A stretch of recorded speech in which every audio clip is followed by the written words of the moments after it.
Of all the different species of crocodiles in the world, Africa's Nile crocodile is the most dangerous and deadly. They can grow up to 20 feet long, weigh as much as a car, and bite as hard as a Tyrannosaurus rex. Crocodiles are prehistoric creatures that have been around since the time of dinosaurs, but we still don't know a lot about them because studying them up close on land is treacherous and underwater has always thought to be impossible. Now, 2 wildlife filmmakers in Botswana, in southern Africa, have found a way to get up close to crocs in the murky water of the Okavango Delta. The images they've captured are some of the most remarkable wildlife scenes we've ever seen.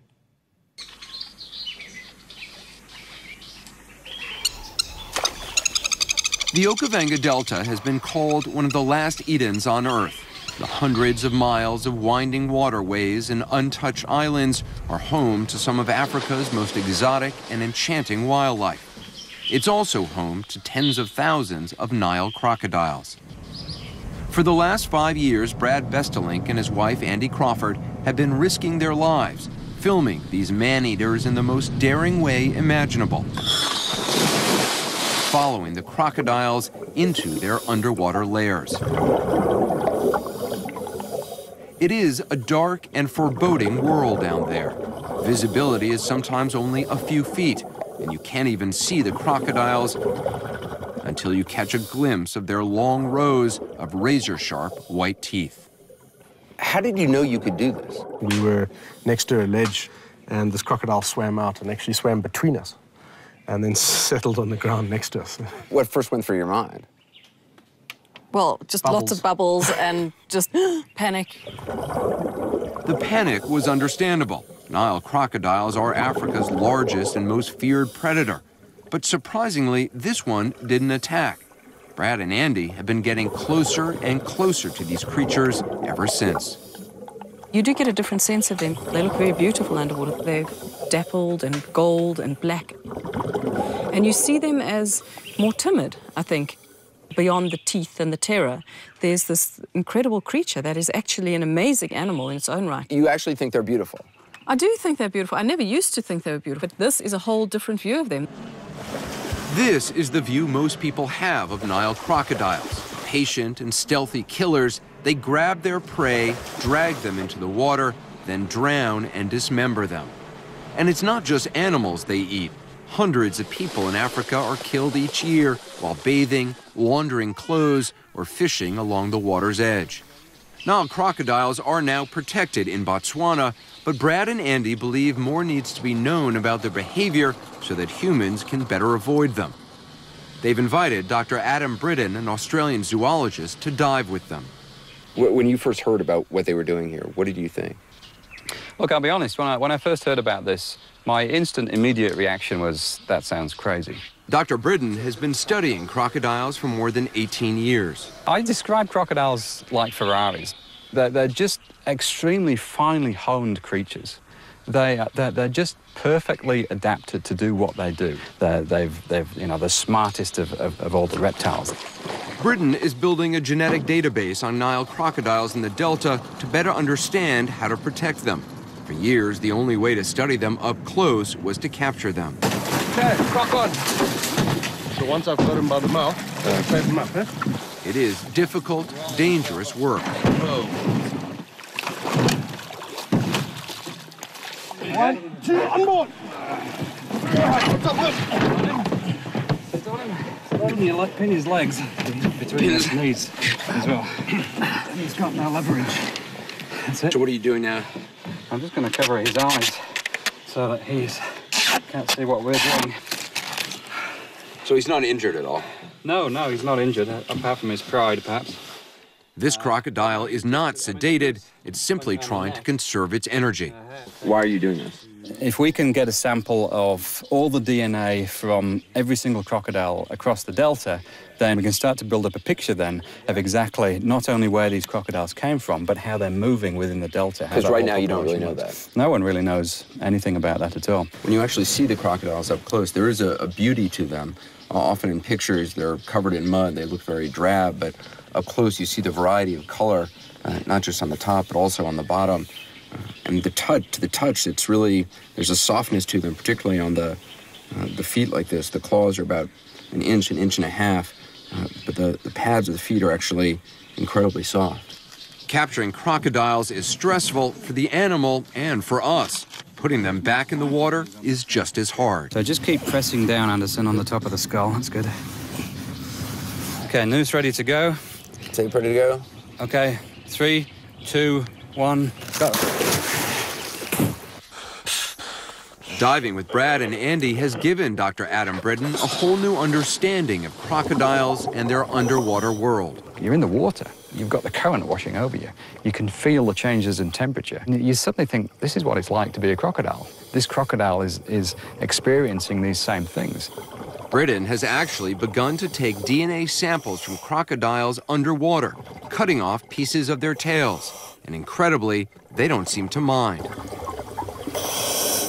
Diving with Nile crocodiles is only possible in the winter months, when the water is chilly and the animals are sluggish.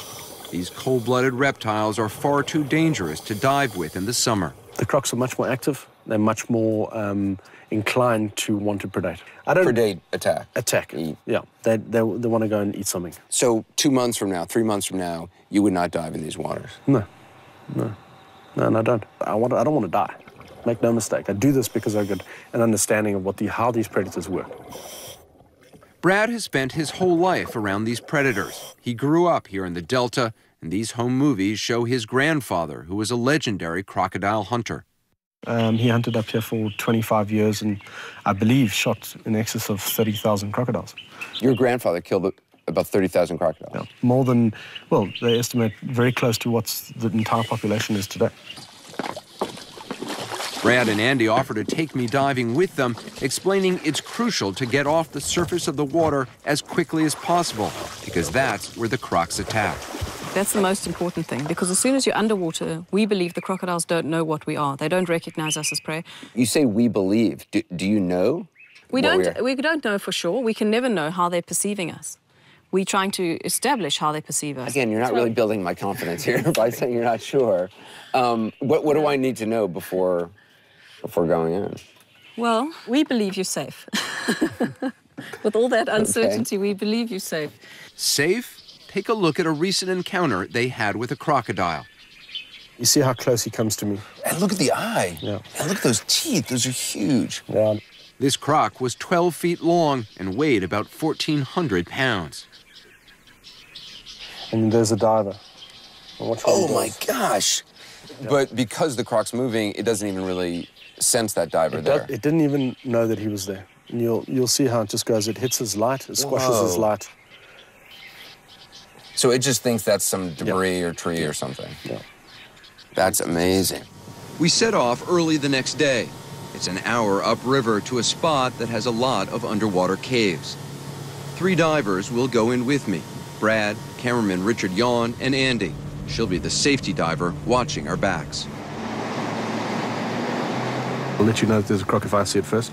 The sign for crocodile is that. What's that? It's the international sign for crocodile? That's the sign for well, it's our sign for crocodile. So if Brad does this. I didn't learn that in scuba school. They didn't teach that. So we're going to give you one of these to dive with.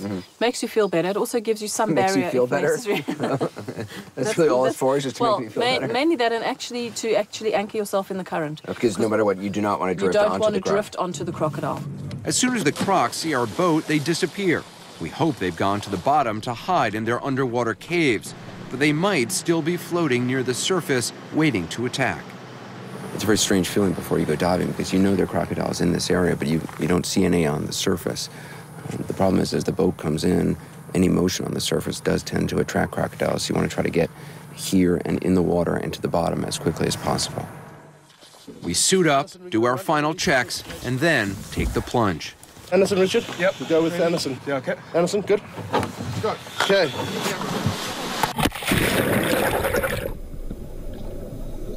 We get to the river bottom as quickly as we can.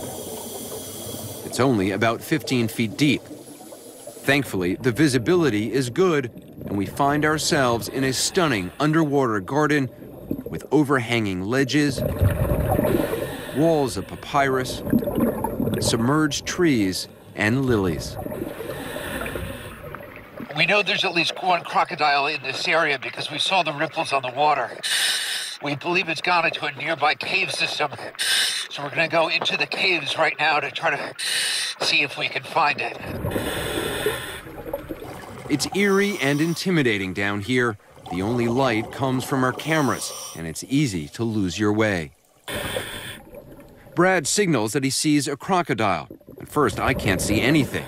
But then, out of the darkness, on the floor of the cave, just as Brad warned, I see that gleaming row of white teeth.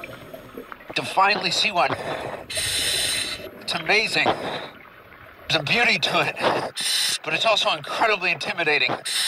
You really have the sense when you're so close to it, just how strong it is. And it looks right at you. And you know, and it knows, that it could attack you at any moment. And there's nothing you can do about it. The crocodile disappears into the darkness. We push further into the cave. It gets narrower and more claustrophobic as we move deeper into the gloom. Then, lurking on a nearby ledge, there's another crocodile. This crocodile is about 9 feet long. Its tail, though, makes up about half its length. Crocs have the amazing ability to actually slow their heart rate down. They can close off one of the valves in their heart, which stops the flow of blood to some of its organs. It allows them to stay underwater for hours at a time. It's amazing how close the crocodile is. You can't tell if it's watching you or not. Suddenly, the crocodile backs away. It's not taking its eyes off me. I have no idea what it's going to do. My heart is pounding. Neither of us moves.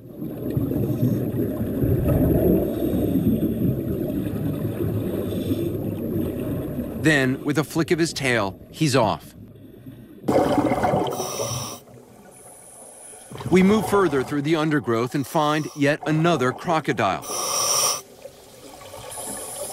This time, it's facing me head-on.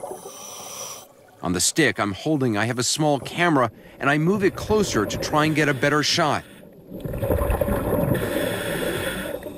I know I should be terrified, but the truth is, it's actually thrilling. It's extraordinary to be able to get so close. Literally looking at it right in the face, staring face to face. Crocodile's front vision is not very good. So this is actually a relatively safe place to be. The crocodile is also laying low, which is a good sign. If it felt threatened, it would rise up on its feet. That would be an indication it might be ready to strike.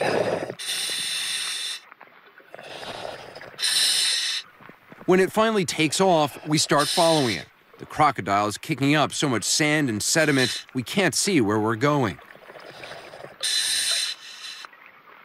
We're trying to pursue the crocodile right now. I can't tell how large it is.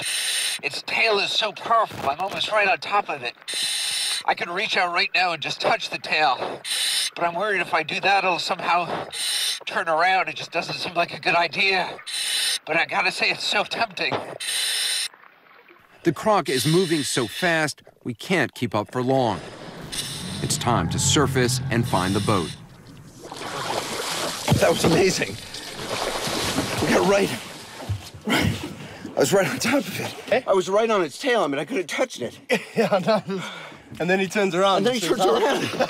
I swear there was a moment where I thought, Jesus, he could just attack, and there's nothing I could do about it. Absolutely, but did you ever feel like he was going to attack? No. Well, maybe a little bit, actually. I've dived with great white sharks before, but in terms of numbers of people killed each year, Nile crocodiles are far more deadly. Once ruthlessly hunted, still vilified as mindless killing machines, we can finally observe them as they really are. Perfectly evolved denizens of the dark. Ancient creatures, now, for the first time, fully visible in the light. Go to 60minutesovertime.com for the dangerous croc dives you didn't see. I'm Scott Pelley. We'll be back next week with another edition of 60 Minutes, and I'll see you tomorrow on the CBS Evening News.